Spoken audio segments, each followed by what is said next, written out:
Welcome to my channel English speaking मराठीतून and to English आणि welcome to A to Z इंग्रजी व्याकरण. आज आपण पाहतोय लेसन 7. आपण वर्ब म्हणजे क्रियापद आज घेणार आहोत. वर्ब हा ॲक्शन वर्ड आहे. ॲक्शन वर्ड म्हणजे क्रियापद आपल्याला घडलेली क्रिया दाखवतं. क्रिया म्हणजे वर्ब, क्रियापद म्हणजे वर्ब. आता वर्ब्सची 5 रूपं असतात इंग्लिशमध्ये. त्यांना आपण V1, V2, V3, V4 आणि V5 असं म्हणतो. आता त्यांचा अर्थ एक्झॅक्टली काय आहे, ती कधी वापरायची, कशी वापरायची, उदाहरणं, स्पष्टीकरण आणि टिप्स सोबत पहा पूर्ण video. Verbs V1 base form असं म्हणतात त्याला, मूळ क्रियापद. V2 पास्ट टेन्स म्हणजे भूतकाळी रूप.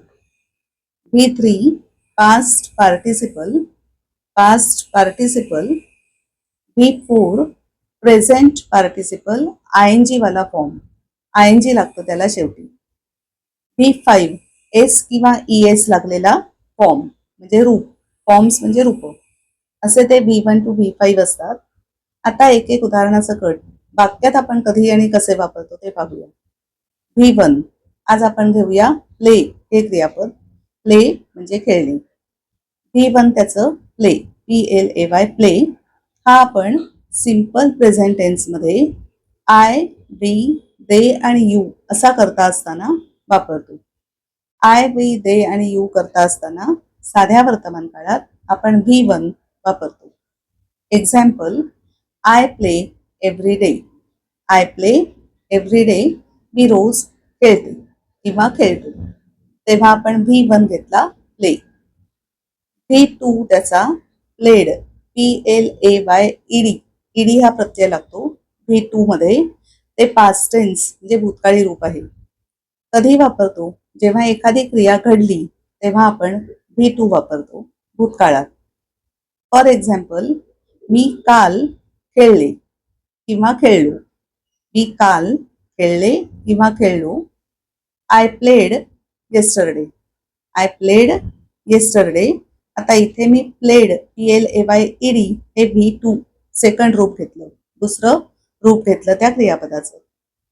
V3 आपण कधी वापरतो, तर जेव्हा हॅज, हॅड किंवा हॅव, हॅव, हॅज आणि हॅड यांच्याबरोबर आपण V3 घेतो किंवा पॅसिव्ह व्हॉइसमध्ये आपण V3 घेतो. फॉर एक्झाम्पल, मी मराठीत जर म्हटलं की मी क्रिकेट खेळलेले आहे, मी क्रिकेट खेळलो आहे, पूर्ण झालेली माझी क्रिया आहे आणि मला ते इंग्लिशमध्ये बोलायचं आहे. I have played cricket. I have played cricket. PLAYED हे तिसरं रूप इथे आपण घेतलं. I have played cricket. V4 कधी वापरायचं, ING वालं रूप आहे V4. जेव्हा एखादी क्रिया चालू आहे वर्तमान काळात किंवा चालू होती भूतकाळात किंवा चालू असेल भविष्य काळात असं म्हणायचं असेल, तेव्हा चालू क्रियेसाठी कंटिन्युअस टेन्ससाठी आपण V4 वापरतो. म्हणजेच एम, इज, आर या प्रेझेंट टेन्समध्ये वॉज किंवा वर बरोबर पास्ट टेन्समध्ये, विल बी आणि शॅल बी बरोबर फ्युचर टेन्समध्ये आपण V4 वापरतो. फॉर एक्झाम्पल, मी आत्ता क्रिकेट खेळत आहे. मी आत्ता क्रिकेट खेळत आहे. I am playing cricket now. I am playing cricket now. आत्ताची चालू क्रिया तेव्हा आपण प्लेइंग, PLAYING V4 वापरलो. V5 कधी वापरणार, तर सिंपल प्रेझेंट टेन्समध्ये साध्या वर्तमान काळात जेव्हा कर्त्याच्या जागी ही किंवा शी किंवा इट असतं, कर्ता म्हणून जेव्हा ही किंवा शी किंवा इट येतं, तेव्हा आपण साध्या वर्तमान काळात सिंपल प्रेझेंट टेन्समध्ये V5 म्हणजे एस किंवा ES प्रत्यय लावलेलं क्रियापद वापरतो. एस किंवा ES प्रत्यय लावून V5 बनतो. For example, he plays every day. He plays every day. तो रोज खेळतो.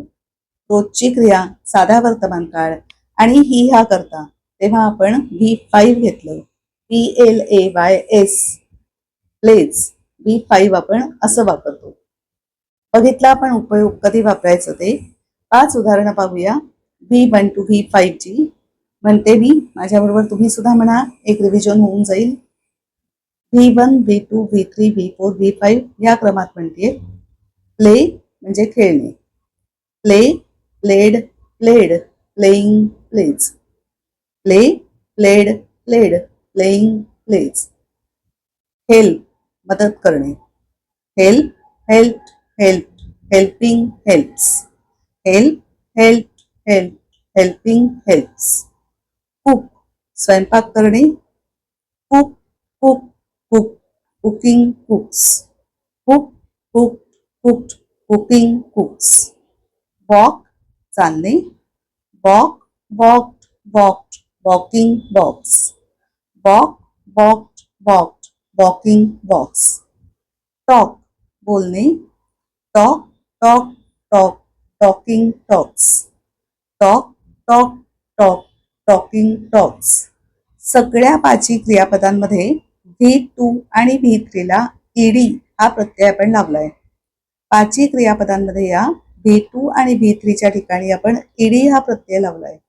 जेव्हा V2 आणि V3 ईडी हा प्रत्यय लागून तयार होतं, त्यावेळेला त्या क्रियापदांना इंग्लिश ग्रामरमध्ये रेग्युलर वर्ब्स असं म्हणतात. Regular verbs.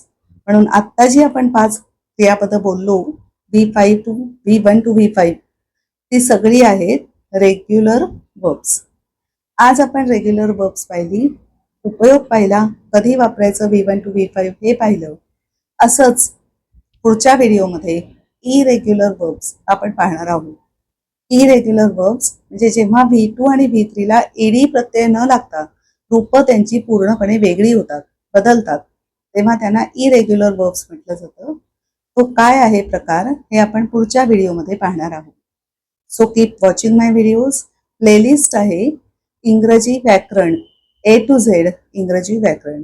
निश्चित पहा, पाहत रहा, लाईक करा, शेअर करा आणि सबस्क्राईब करा. Thank you very much for watching this video. Bye for now.